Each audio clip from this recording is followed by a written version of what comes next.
Hello everyone, today we will be going over some basic terminology that will be used throughout our class of Kinesiology and Biomechanics.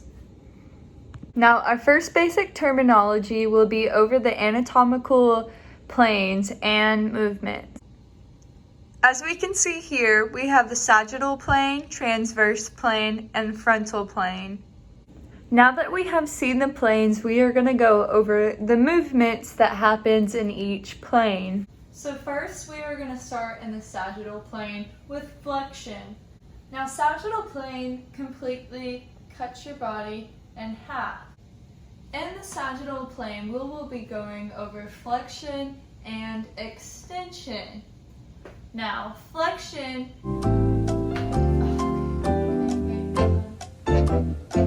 Now we're going to start with our hands.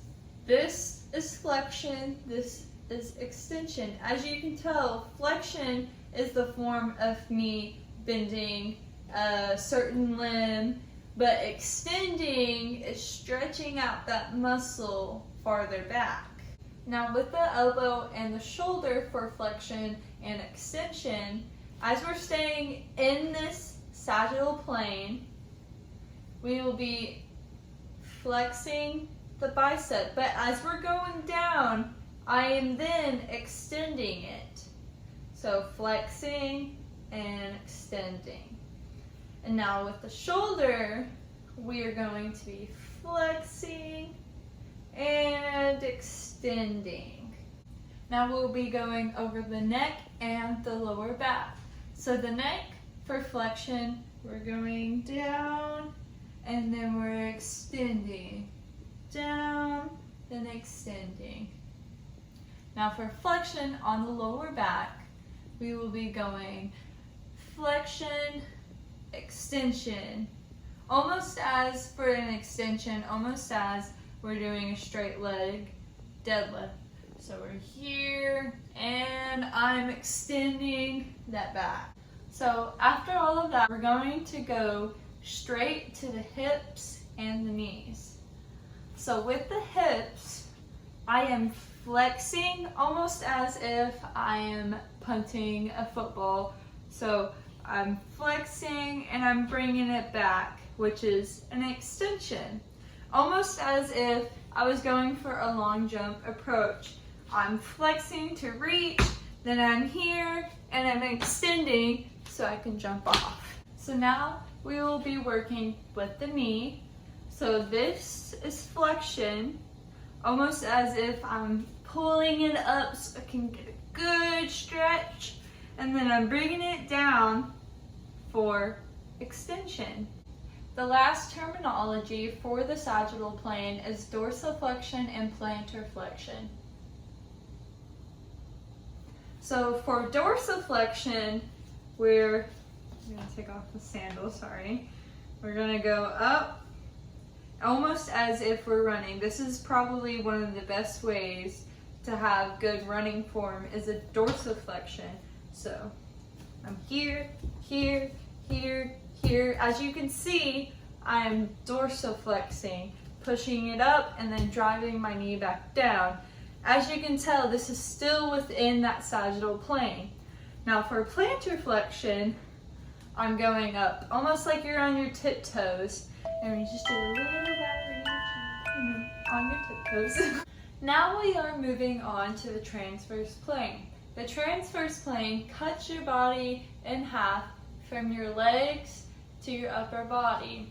So it's going to be right around your hip region that is going to cut you off. So first in the transverse plane, we're going to go over the adduction and abduction. So on your shoulder, we're going to start up here, and as you can tell, this is still within the transverse plane because we're going to go like this. Now going up and down, that's our sagittal plane, reminder. And now we're going to side, which is our adduction, and then our abduction. And so we're going to go to the hips, and as you can tell, it's going to do the same thing, just side to side, adduction, abduction. In the transverse plane, we're also going to do lateral and medial rotation. So as you can tell, for my medial rotation, we're going inwards. Now for my lateral rotation, we're going outwards. As you can tell, I am kicking it more outwards, and for our medial, I'm kicking it more inwards. Now we're going to talk about supination and pronation. So for supination, we're going to have our palms up, proper anatomical position, and we're just going to go round and round. And as you can tell, we are still staying within that transverse plane. Now we're going to go to pronation, which means you're flipping your palms down like that. Now the last plane that we are going to go over is your frontal plane. Now your frontal plane completely splits you in half on the side from front to back. Now for the first terms, we are going to be using adduction and abduction. So first we're going to start with your shoulder. And as you can tell, we're going back and forth, still on that frontal plane. Now within that frontal plane, we're going to go adduction and then abduction. And now we're going towards the hips. We're going abduction and abduction. Abduction is when you're standing, and then we're just doing a good little side kick for the adduction.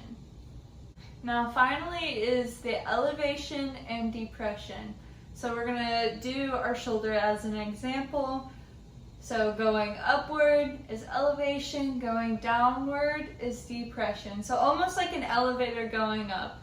We're going up, and then almost like depression, it's really down. So up and down. Now we're just going to go over the next basic terms, which is superior and inferior. So as described in our textbook, superior is closer to the head and inferior is further away from your head. Now we'll be going over anterior and posterior. So anterior and posterior, anterior is going to be closer to the front of your body, and posterior is going to be closer to the back of your body. So next will be medial and lateral. And as we know, we have the midline of our body. So medial is going to be towards the midline of our body, and lateral is going to be away from the midline of our body. So our last terms are going to be proximal and distal. So proximal is going to be closer to your trunk, and distal is going to be farther away from your trunk. And so, as we know, the wrist is distal to our elbow because the wrist is further away. However, the elbow is proximal because it is closer. Thank you guys so much for watching. I hope that you were able to learn the terminology correctly and visually, and was really able to understand what was going on and how everything works. Continue to practice and understand these terms.